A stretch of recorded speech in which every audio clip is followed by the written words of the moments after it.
everybody, it's Julie from the PMFRC. Welcome and thank you for joining us for this week's Fireside Chat. For those of you who are new to our Facebook page, our Fireside Chat is our opportunity to keep in touch with you even when our doors are mostly closed. It's our opportunity to come to you and talk to you about the programs and services that we have available, and to let you know a little bit about how you can reach us during these times when our offices aren't as open as we would like them to be. Before we start, I just want to remind everybody that this is one of our favorite weeks at the PMFRC. For those of us with the sweet tooth, it is Smile Cookie Week.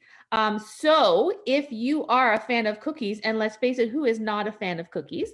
If you were to go to the Tim Hortons on Base or the Tim Hortons at the bottom of Durham and buy one of these fabulous Smile cookies or two, the entire dollar for the price of the cookie goes back to the PMFRC. So it's an excellent way for you to support military families. And I have mine as a prop to hold up, but there may be a fight later who gets to eat it. So come join us, Smile Cookies. They are at the Tim Hortons on Base and at Doran. And thank you to everybody for their support and for picking up those cookies. Before I go ahead and introduce the folks that are on the panel today, I just want to remind everybody that as we go ahead and talk, we're going to be referencing some of the programs and we're going to be sharing some telephone numbers and email addresses. Please don't worry if you don't manage to jot them all down immediately. We're going to add them to the comments below or above. I don't know where you're watching from. So they're all going to be there. So at the end of this call, if you want to come back and follow up on anything, all of those things are going to be available in one place. Also, as we go through, if you have any questions that come up or anything that you want to follow up, add that into the chat section. We have somebody monitoring that chat, and at the end of the session, we will go back and address some of those questions. So please don't be shy about that. If you are shy and you don't want to add your question to the bottom, please feel free. Also, you can send it as a direct message to our Facebook page. We will make sure to get back to you with that information if that is the route that you prefer. I was going to introduce the folks that are on the call. Claudia Beswick is with us again. Claudia is the Executive Director of the PMFRC. Sarah Gunter is with us. Sarah is our Volunteer Services Coordinator. And we also have Tara Lavandier. Tara is one of our board members. Today we are talking about the Board of Directors.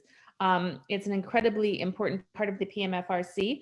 And we are also, you've seen on our Facebook page, if you follow us, looking for new board members. And we thought this was a great opportunity to go through, talk about the Board of Directors, talk about the role that they play, why it's important, and the skill and what kind of contribution you can make to the military community, to this military community, by getting more involved with the PMFRC, and particularly getting more involved with the board. And hopefully by the end of this discussion, if you were on the fence and not sure if you wanted to get involved, hopefully those will answer some of your questions. Maybe you will be more willing to sign up and add your name to that so we can follow up with you. So before we start, we have a tradition. We've been doing this for about 6 months now. We ask Claudia Beswick, what's new with the business resumption plan, what's new with the services in the PMFRC, and what is open that may not have been open last week. So this is the first week that we have reopened the 3 before and after school programs, and everything seems to be going really well so far. They opened on Monday. I just would like to take just a moment to appreciate the great work that the childhood educators are doing in the reopening of not just the BAS programs, but also the full-time daycare programs. We don't have all of our programs open right now when it comes to the childcare, but we do have staff that are working outside of their normal locations, supporting each other. They're staying connected with the families. They're getting everything set up, and they're keeping the children, they're making it a fun place, even though we have all the changes to the processes and what goes on at the daycare day to day. So a huge shout out to them because they're doing an amazing job. For any family that is currently dealing with a deployment, and I know that's a bit of a priority for some people right now because there are deployments going on, make sure you connect with our deployment team. There's a lot of information on the website. There's a lot of stuff coming up for deployment activities and workshops.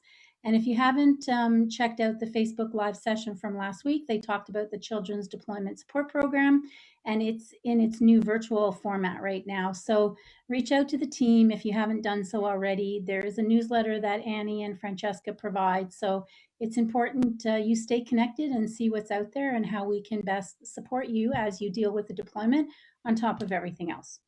To new families that are here in Petawawa, please connect with us when you get the chance. You can pop over to the Northside office, and there's a welcome gift. You can set up a virtual chat, and that's one-on-one. And then, sorry, the information services team can talk to you about the activities and what Petawawa has to offer and how we can help you integrate to the new community.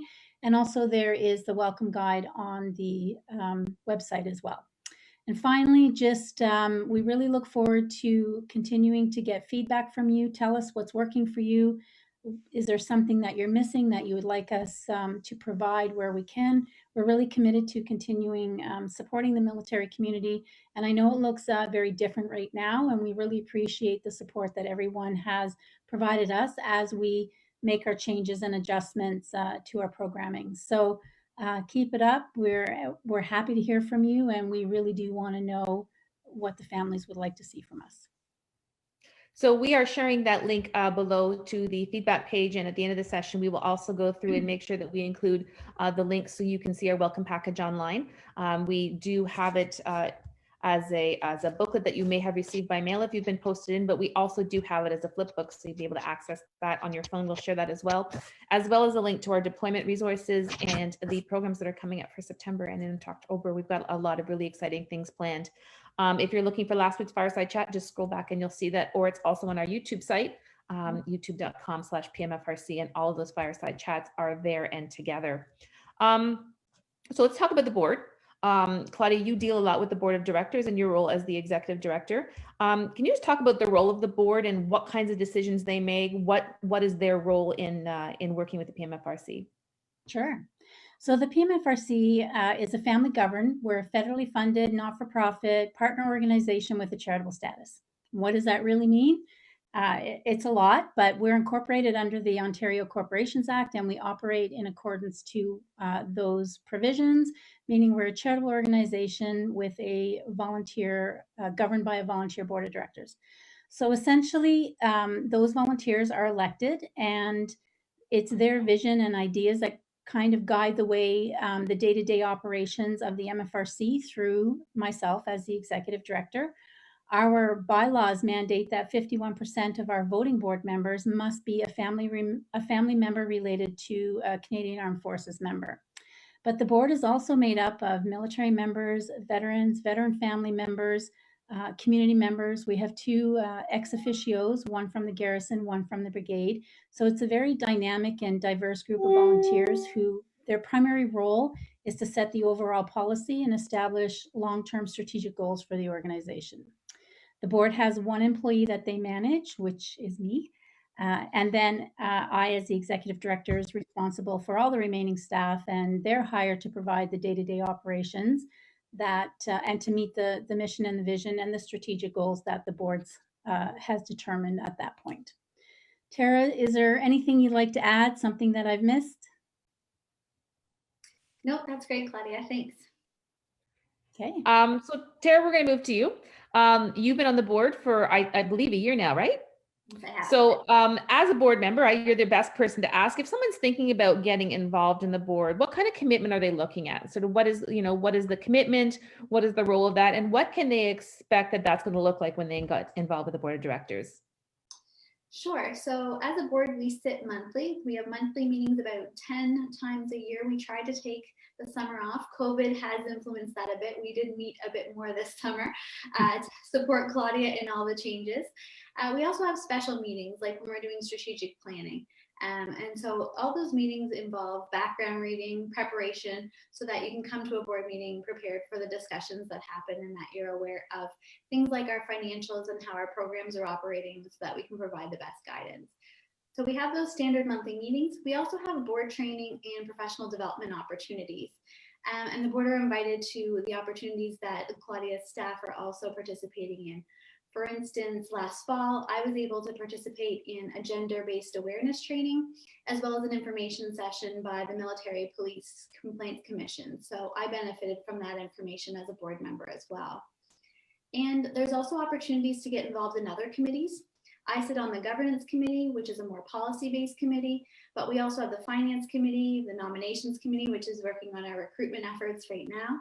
And we have board development committee. So our committees work really do a deep dive into some of our more organizational needs and then bring recommendations forward back to the entire board as a whole. So there's some more specific work that the committees will take on as smaller groups. And then generally there's an opportunity to attend and get involved in the PMFRC's events, to hear from families and connect with our community. So that happens at our annual general meeting and at family events on base, and you'll see board members at those kind of events regularly.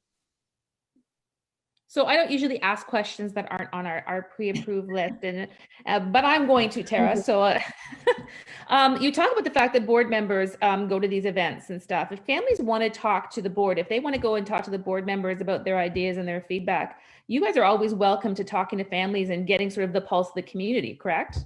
Absolutely. It's our role to hear from our community and to bring that forward and to make suggestions into what we can do at the PMFRC to implement those suggestions. So we are wide open in terms of family feedback, and we're always looking for more. And I know your staff have a lot of links and ways that you're capturing feedback, and we do look at that regularly as a board. I love the idea that 51% of the board members are family members, because these are important decisions that are being made. And I think there's no better input that we can look for when we're setting those policies and setting that directions, and people who really understand what military families are kind of going through. It's programs by, that have the support and have the understanding of the group that really gets the lifestyle that the military families have. What inspired you to join the board, Tara? Instead of like a big job? Yeah, but it's a really fulfilling job, and I have to say that 51% of families, it was really nice to be in the room with others to understand, and it is an opportunity for me to give back to something that I benefit from so much. So no matter here in Petawawa or at MFRCs across our various postings, I've always benefited from the services and supports of the MFRC. So this is my chance to provide some of my skill set back into my community. And we have lots of different board members. Most of us are family members, of course. And as family members, we have our own skill sets. We have teachers, we have people with expertise in communications and finance. I myself work in human rights policy and do a lot of policy and operations management, so I bring that to the board. And I also have sat on various national and provincial boards before, so I have some experience in governance.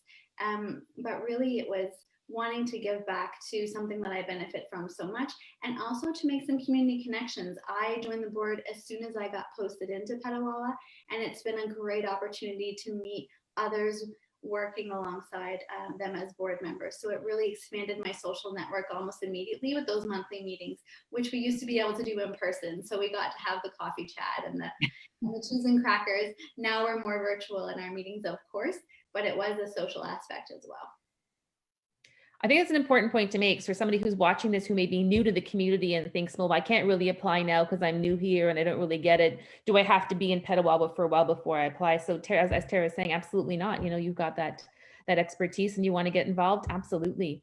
Claudia, I'm not going to say that you've been around for PMFRCs for a long time. I'm really thinking about how I want to phrase this conversation, but I know for a fact that before you came to Petawawa, that you have been involved in PMFRCs in other parts of the country. And in the past, you've also been a board member. Why did you join the board? Well, you're right. I've been around the MFSP program for about 28 years and in various capacities. I started out as a volunteer. As a toddler. I started out as a volunteer with an MFRC and then slowly moved into the volunteer coordinator position. So I already had developed that recruitment process with board members and getting them to join and understanding how meaningful it is. I am a military spouse, so I have gone from one end of the country to the other over the last few years. And during our stint in Wainwright, I was a board member. I was treasurer of the board. So I had a full-time job there, and I guess much like what Tara said, it's a great way to get involved with the community. It gives you a chance to enhance your knowledge of the services that are available within that community, because we all know that each community is very different on a military base. But it gives you the ability to learn new strengths, sometimes strengths you didn't know you had, but also showcase your skills like Tara said, we have a very diverse board of directors here in Petawawa with so many different skill sets. And even as the executive director, it is a very close relationship that I have with the board. But I've learned so much from picking their brains and probably not shouldn't say that it's a great thing. Like they've taught me so much and enhanced what I already know. And it's just been a huge satisfaction knowing that all of that leads to the end result of what the staff is doing to support the military community and all the programs and services that that are provided. So I get to give back a little bit. I get to stay involved and connected because MFRCs are really important. It's what I've been doing for so long. So yeah, it's meaningful. I really enjoyed it. Tara, you were talking before about the difference, the skill set that you bring, having that background in HR, having that background in policy. We've been talking about the fact that we're looking for board members. Is there something specific that we're looking for in this particular recruiting round? Is there a skill set or a set of expertise that would be really useful for the board right now as we move into the next stage of wherever we are?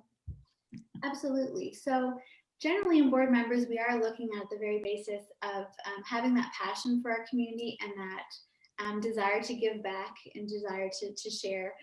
You have to have a good knowledge of the organization, but not in detail. You're not, you don't have to be Claudia, who knows all the ins and outs of the entire organization, but you should generally know what the role is of the MFRC and how it supports our community. Particularly for individual board members this year, we're looking for those if they have a specialized knowledge in risk management or strategic planning or public relations. Some experience in human resource management would also be an asset. And we are looking for those with financial experience.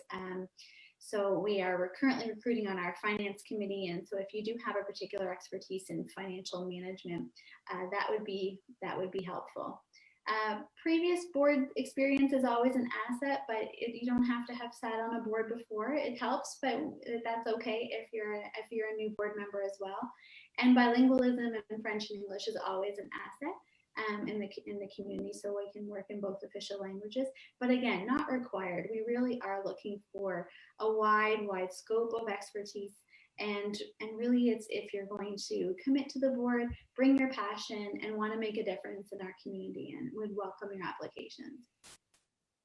And I've had a chance to meet quite a few of the board members, and I'm always impressed by the fact that they really want to share their knowledge. So, I mean, if you are new and, don't think that you're sort of going to be pulling people behind, this is a group of people who really care about the community and they really care about investing in others. So, if you're worried that there's some areas that you would take a little bit longer to come up to speed to, this is a group of people who are really interested in helping you and helping you to do that. Sarah, I have not forgotten about you. As the volunteer services coordinator, the board is a volunteer position. So the people who want to volunteer to join the board, they would contact you. What are the steps that are involved in becoming a board member from a volunteer perspective? Yeah, absolutely. So if anyone is interested in becoming a board member, like Julie said, you can reach out to me by email. My email will be above or below, depending on where you're looking at it. I'm available to answer any questions you may have, maybe just even give you that little bit of motivation to apply. And then from there, I ask you to send me a copy of your resume with cover letter to be submitted as an application for the position. Our deadline is this Friday, so no pressure, Friday, September 18th, to get those cover letters and resumes over to me. Then from there, the candidates will then be contacted to set up a more formal interview with the committee. And then upon successful completions, then you'll come back to me and you'll be onboarded as a PMFRC volunteer. So the process for PMFRC volunteers is as part of the screening process, we get you to fill out an application form. This also gives me a little bit of insight on your background, but it also adds you to our volunteer database, keeps tracks of all the hours. I'm always on the board members to track their hours, just as important to know what you're putting in and giving back to the community. And then from there, you would schedule an orientation with me and we'd complete a criminal record check. So a few little steps to go through, but it goes pretty fast. Just speaking from Tara, I would have met her in the early days when she was a successful candidate, and then she came on for onboarding, and then it goes from there. We see them at the beginning, which is always really exciting. And then I see how far they've come within the year and how much they put in as board members. So it's super exciting on this side as well. There are some people that like to get into things a little bit more slowly and might be new to the community. If someone wants to get involved with the PMFRC, but they're not quite sure if the board position is right for them, but want to get involved as a volunteer in other things, they can do that with you too, right, Sarah? Absolutely. Yes, 100%. Same sort of process. So if you want to even get that started and then think about the next, if you're not quite ready to be a board member this round and maybe a year down the line, if we're recruiting again, that's always an option. Depends on where you're at with your life, right? So. And it doesn't make a difference either. Even if you are a volunteer board member, you can still continue to volunteer in other areas. It's not that if you're a volunteer of the board that you can't do anything else. It's all open. We will find things for you to do, absolutely. We have questions come in from the comments, and we will get to that in a second, but we were talking earlier about the fact that the board of directors, one of their big roles is the annual general meeting. Annual general meeting typically happens this time of year. Do you want to talk about the AGM, Claudia? Because things are a little different this year, shockingly. Things are a little different, and yes, our AGM is usually planned for late September, but because of the COVID pandemic and a couple of other conflicting priorities, we've had to postpone the AGM, and it will likely take place at the end of October or early November timeframe. Once the board has set the date, then we'll do that whole marketing strategy campaign to get it out to the community. But the AGM this year, we're going to do it virtually through Zoom. So that means you can join us from the comfort of your living room. You don't actually have to leave your house. The advertisement will go out, and when it does go out, you'll have a link to register. So people will have to register, and that's the way we'll capture voting members and non-voting members. So as we stated before, voting members can be the military members, including reservists and CAF family members over the age of 18 and the veteran community. The whole purpose of the AGM is to give the members an opportunity to meet the board, ask them any questions, and then receive general information about the MFRC. The main business conducted will be the presentation of our audited financial statements from the previous year, and that's done by the auditors. We do a presentation of our annual report. We make any approvals on amendments of our bylaws or constitution. And this is also the time where we're going to have the election of the new board members. So they'll get a chance to introduce themselves to everybody, and then they'll move forward with a motion. We will have some invited guests. Typically our Garrison Petawawa partner and Military Family Services. They'll say a few words, and there'll be certain items that we will ask the participants to vote on if they're eligible to vote, and that will all be done through a poll using Zoom. So it's all set up and it's all prepared and pretty easy. Just click the button and then ask questions. There will be staff on hand that if you have questions to type in the comments or anything, or you can speak, they'll all be laid out with, it will be explained on how that's all going to get laid out. With regards to all the documentation, we're going to set that up throughout the meeting as a PowerPoint presentation. So we'll be sharing our screen. But prior to the meeting, all of that documentation will also be on the website. So if you're more comfortable dealing with paper in front of you, that's going to be made available for you as well. So we'll welcome the new members of the board, and all in all, it will be about an hour. It typically doesn't take any longer than that. We're going to throw in a few fun little tidbits along the way. So we hope that you guys join us and participate, and yeah, kind of welcome this new virtual AGM format, which I know is going to go smoothly. So if as part of the our constitution, we start advertising for the annual general meeting at least 2 weeks beforehand. So it's not going to be something that you're going to find out and it's been too late. We will start putting that on the Facebook page. If you subscribe to our newsletter, we will also put that in the newsletter as well. So there's going to be lots of opportunities for you to find out ahead of time. Book that in your calendar because you're not going to want to miss it. Absolutely. I should add also, if there is something that a community member wants to have the board address, then just to let us know, and then I'll share that with the chair to add it to the agenda. So they can do that by emailing you or by filling out the feedback form? Mm-hmm. Absolutely. Absolutely. So we did get a couple of questions from the Facebook chat. So I'm going to ask them and I'm going to let whoever wants to jump in for that. Would a Reg Force military member releasing from the military be eligible to be on the board? Say that a reg force member releasing, so a Yeah. veteran. Yep, absolutely. Or going through the release process. Yep. So they would be eligible. The other thing, is there a resume education minimal standard if someone wants to apply for the board of directors? No. Like Tara said, typically what the board will do, and Tara, fill in at any point, the board every year will do what they call a skills matrix. So there are certain criteria that boards, as a governance board, will make sure that they have, and that's finance, human resources, risk management, governance experience. So they'll see the skill set around the table, they'll do a matrix, and they'll see where there's gaps. And then they will look at the volunteer applications to see where those skill sets will meet the gaps. So there is no minimum. There's a lot of transferable skills when it comes to military spouses. So it's not necessarily about your educational level or anything like that. We really truly look at the resume. We, the board, looks at the resume, and then it's that other formal interview that Sarah was talking about, where they can talk a little bit more and some of their specific skill sets and what they've done and how that translates to being the right person for the board. Tara? Yeah, exactly that. You don't have to be a professional. You don't have to have a master's degree. You may have skill sets from volunteering. You may have skill sets from managing a household, a busy household, while your spouse is deployed for a year. I mean, those are some transferable skill sets we have. As military spouses and family members, we do come already with an exceptional skill set. We do, as Claudia mentioned, have a skills matrix on the board because we are a governance board, and we do need to have some of our board with financial and risk management and strategic planning, etc. experience, but not all of us have all of those skill sets. So we're looking for a nice wide blend. And I would encourage you to think outside of the educational and professional resume and think about what do you bring as a full human in terms of your skill set, not just education and profession, for sure.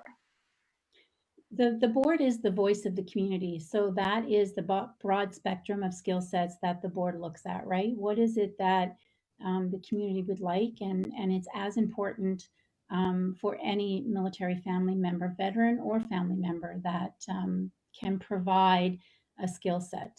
So yeah, anybody can apply. Perfect. So that's all the questions that we have. So grab a cookie, get your sugar levels up, work on your resume. If you're interested in joining the board, absolutely contact Sarah, and you can send that information in. And the deadline is the 18th of September, which is Friday. Thank you all so much for joining us.